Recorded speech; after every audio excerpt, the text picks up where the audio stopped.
بسم اللہ الرحمن الرحیم وما کان لمؤمن ان یقتل مؤمنا الا خطأ، اور نہیں ہے مومن کے لیے جائز کہ وہ قتل کرے کسی مومن کو مگر غلطی سے۔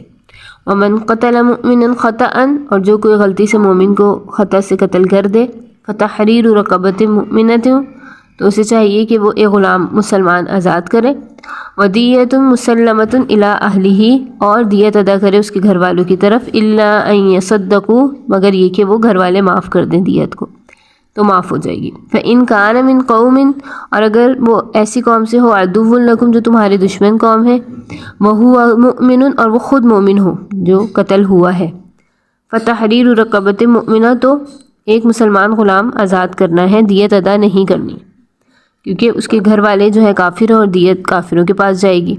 وَإِن كَانَ مِن قَوْمٍ بَيْنَكُمْ وَبَيْنَهُمْ مِيثَاقٌ، اور اگر وہ ایسی قوم سے کہ تمہارے درمیان ان کے درمیان کوئی میثاق ہو، عہد ہو، فَدِيَّةٌ مُسَلَّمَةٌ إِلَىٰ أَهْلِهِ، تو فدیہ دینا ہے، دیت ادا کرنی ہے اس کے گھر والوں کو، وَتَحْرِيرُ رَقَبَةٍ مُؤْمِنَةٍ، اور مسلمان غلام آزاد کرنا ہے۔ فَمَن لَّمْ يَجِدْ فَصِيَامُ شَهْرَيْنِ مُتَتَابِعَيْنِ، اور اگر وہ نا استطاعت رکھے کہ وہ غلام آزاد کرے، اتنی طاقت نہ رکھتا ہو، تو روزے رکھے 2 مہینے کے لگاتار۔ یہاں اللہ نے اپنا حق معاف کر دیا کہ مسلمان غلام آزاد نہیں کر سکتا، اتنا مالدار نہیں ہے، تو پھر 2 مہینے کے روزے رکھے، لیکن دیت ادا کرنی ہوگی کیونکہ اس کی قوم کے درمیان اور اس کے درمیان میثاق ہے، عہد ہے۔ توبۃ من اللہ، اللہ سے توبہ کرنے کے لیے۔ وکان اللہ علیما حکیما، اور اللہ تعالیٰ جاننے والا ہے، حکمت والا ہے۔ وَمَن يَقْتُلْ مُؤْمِنًا مُتَعَمِّدًا، اور جو کوئی قتل کرے مومن کو متعمدًا، جان بوجھ کر، قصد کر کر، ارادہ کر کر، فَجَزَاؤُهُ جَهَنَّمُ خَالِدًا فِيهَا، تو اس کی جزا، اس کی سزا جہنم میں ہمیشہ رہے گا اس میں، وَغَضِبَ اللَّهُ عَلَيْهِ، اللہ کا غضب ہوا اس پر، وَلَعَنَهُ، اور اس کی لعنت ہوئی، وَأَعَدَّ لَهُ عَذَابًا عَظِيمًا، اور تیار کر رکھا ہے اس کے لیے دردناک عذاب۔ پچھلی آیات میں قتل خطا کے بارے میں، اس کے احکام کے بارے میں حکم تھا، یہاں قتل عمد کے بارے میں ہے۔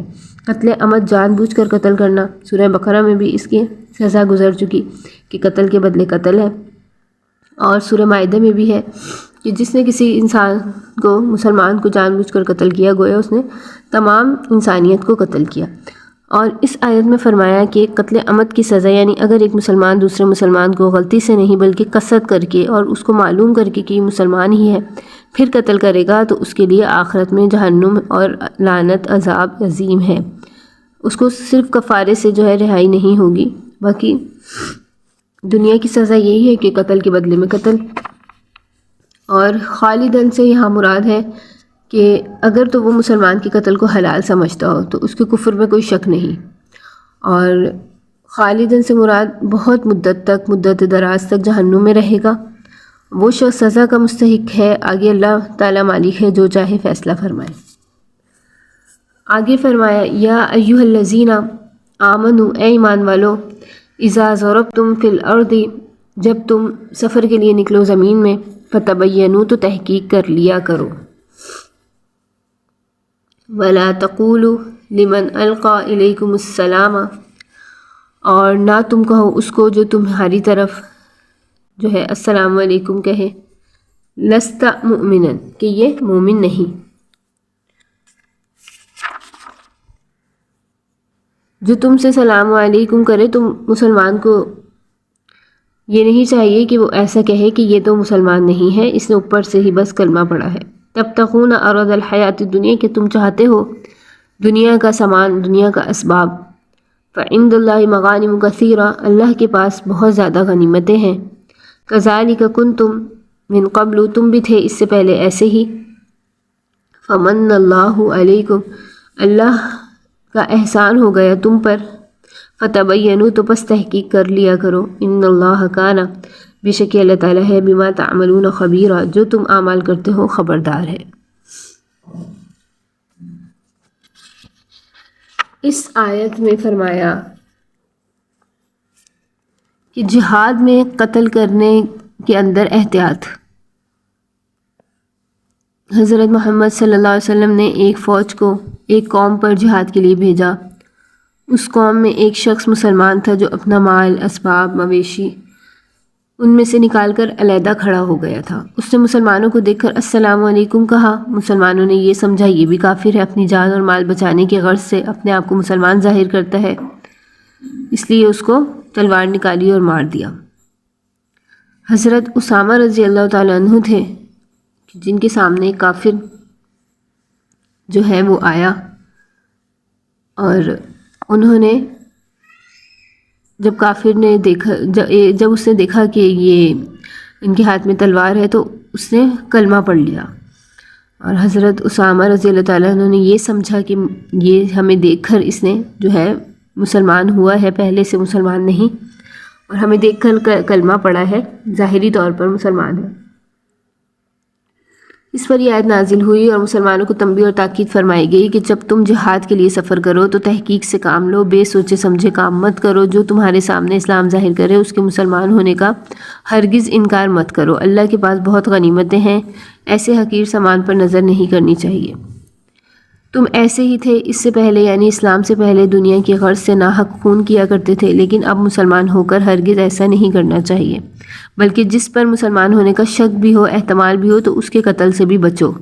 یہ مطلب ہے کہ اس سے پہلے شروع زمانہ اسلام میں تم بھی کافروں کے شہر میں رہتے تھے، تمہاری مستقل حکومت نہ تھی، تو جیسا اس حالت میں تمہارا اسلام معتبر سمجھا گیا، تمہارے جان مال عزت کی حفاظت کی گئی، ایسا ہی اب تم بھی کرو۔ مسلمانوں کے ساتھ عزت اور حفاظت لازم ہے، بلا تحقیق ان کو قتل مت کرو، احتیاط اور غور سے کام کرنا چاہیے۔ حضرت اسامہ رضی اللہ تعالیٰ عنہ کے سامنے جب وہ شخص آیا اور اس نے کلمہ پڑھ لیا تو انہوں نے کہا کہ یہ شاید ہمیں دیکھ کر جو ہے مسلمان ہوا ہے کہ قتل نہ کر دیا جائے، تو اس کو قتل کر دیا، اور لیکن ان کے دل میں ایک خلش تھی، ایک خلجان تھا۔ آپ صلی اللہ علیہ وسلم کی خدمت میں حاضر ہوئے۔ آپ صلی اللہ علیہ وسلم کو جب اطلاع پہنچی تو عرض کی کہ اس طرح معاملہ پیش آیا۔ آپ صلی اللہ علیہ وسلم نے جو ہے غصہ فرمایا اور کہا کہ تم نے اس کا دل چیر کے کیوں نہ دیکھ لیا کہ ایمان ہے یا نہیں، یعنی تم نے تحقیق کرنی چاہیے تھی۔ اللہ تعالیٰ کو ان اللہ کان بما تعملون خبیرا، اللہ کو تمہارے تمام کاموں کی خبر ہے۔ جس کو بھی قتل کرو محض اللہ کے حکم کے مطابق قتل کرو، اپنی کسی غرض یا اصلاً دخل نہ ہو۔ یہ مقصد ہے کہ اگر کوئی کافر فقط اپنے جان مال کے خوف سے تمہارے سامنے روبرو تمہارے اسلام ظاہر کرے اور دھوکہ دے کر اپنی جان بچا لے، تو اللہ کو تو سب معلوم ہے، اس کے عذاب سے تو وہ نہیں بچ سکتا، مگر تم اس وقت اس کو کچھ نہ کہو، یہ تمہارے کرنے کی بات نہیں۔ اللہ فرماتا ہے ہم خود دیکھ لیں گے۔ اگلی آیت میں فرمایا لا یستوی القاعدون من المؤمنین، نہیں برابر ہیں قاعدون بیٹھے رہنے والے مومنین میں سے، غیر اولی الضرر جن کو کوئی عذر بھی نہ ہو، والمجاہدون اور مجاہد، فی سبیل اللہ جو اللہ کے راستے میں نکلتے ہیں، باموالہم وانفسہم اپنے مالوں اور اپنے نفسوں کے ساتھ جہاد کرتے ہیں۔ فضل اللہ المجاہدین، فضیلت دے رکھی ہے اللہ نے مجاہدین کو، باموالہم وانفسہم اپنے مالوں اور جانوں کے ذریعے سے، علی القاعدین درجہ جو بیٹھے رہے ہیں جو جہاد پر نہیں نکلتے ان پر درجہ ایک درجہ۔ وَكُلًّا وَعَدَ اللَّهُ الْحُسْنَى، اور ہر ایک سے وعدہ کیا ہے اللہ نے حسنہ، بھلائی کا، مہربانی کا۔ وَفَضَّلَ اللَّهُ الْمُجَاهِدِينَ عَلَى الْقَاعِدِينَ، اور فضیلت دی ہے اللہ نے مجاہدین کو بیٹھے رہنے والوں پر، اجراً عظیما، اجر عظیم عطا کیا ہے۔ اس آیت میں مجاہدین کے درجات بیان فرمائے۔ اس سے پہلے مسلمان کو جو ہے خطا سے قتل کرنا یا عمدن قتل کرنے کے بارے میں بیان فرمایا اور عتاب اور تنبیہ فرمائی۔ اس لیے یہ احتمال تھا کہ کوئی جہاد کرنے سے رک جائے، کیونکہ مجاہدین کو ایسی صورت پیش آ ہی جاتی ہے، اس لیے مجاہدین کی فضیلت بیان فرما کر جہاد کی طرف رغبت دلائی گئی۔ خلاصہ یہ ہے کہ جو لوگ لنگڑے ہیں، اندھے ہیں، بیمار ہیں، معذور ہیں، ان لوگوں کو تو جہاد کا حکم نہیں، باقی سب مسلمانوں میں جہاد کرنے والوں کے بڑے درجے ہیں۔ جہاد کرنے میں جیسے بچے، بزرگ اور عورتیں، ان پر بھی جہاد فرض ہے۔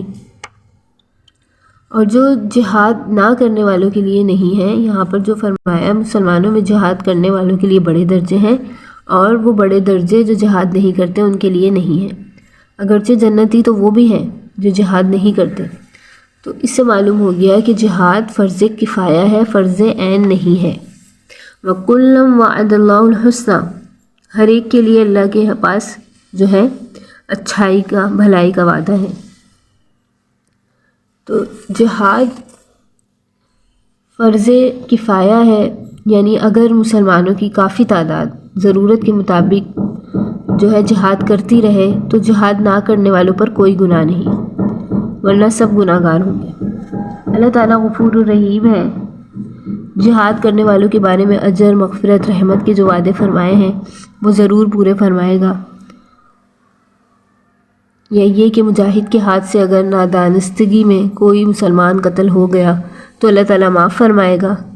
اس اندیشے سے جہاد سے نہ رکے کہ میں اس اندیشے سے جہاد نہیں کر رہا کہ غلطی سے کوئی مسلمان ہی نہ شہید کر دیا جائے۔ وفضل اللہ المجاہدین، اللہ نے فضیلت دی ہے مجاہدین کو، القاعدین بیٹھے رہنے والوں پر، یعنی جو جہاد میں نہیں نکلتے۔ اور جو جہاد میں نکلتے ہیں مجاہد، ان کے لیے اجر عظیمہ، بڑا اجر ہے۔ Subscribe Sukhuni Kalp.